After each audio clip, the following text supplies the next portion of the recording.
You've got to get your eyes above all the whispers that may be going on about your life.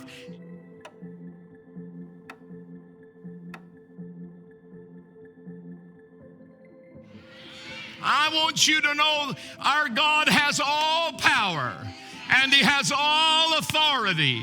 And there is nothing, not even cancer, can stand against the price that He paid in the atonement. He finished the work and He did a glorious job.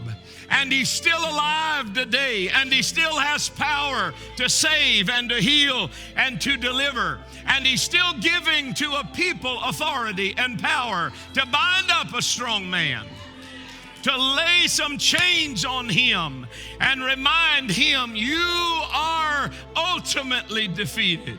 Not because a bride has risen up. You were defeated before you ever got started.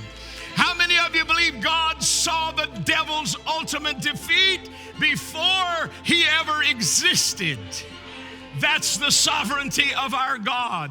And you hear people say when the enemy comes around and reminds you of your past, you remind him of his future. That's not just a cute little phrase that works well on social media. It is a reality. He is defeated. He's going to tumble for 1,000 years in a bottomless pit.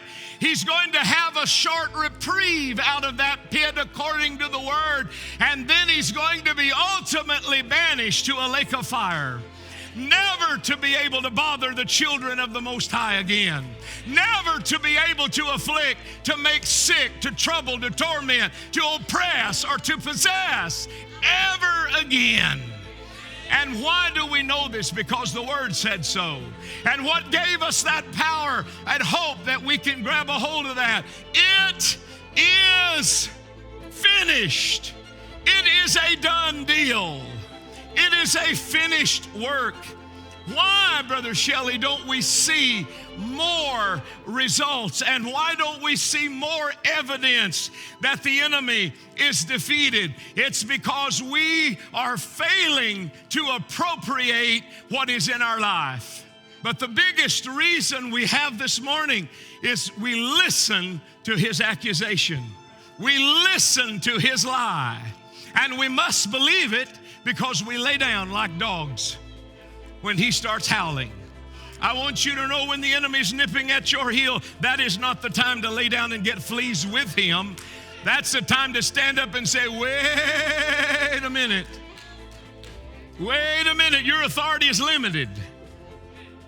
It's limited by the allowance of a living God, and it's limited by the permission of the sons of God. The enemy, with everything he has, he is determined to pull you out of God's end-time economy.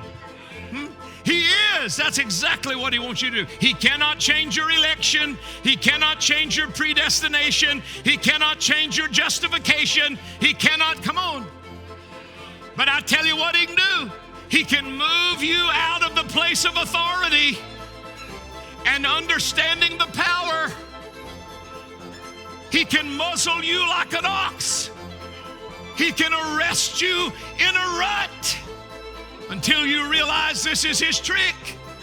I tell you what, he's not going to pull an atomic bomb and drop it on your house.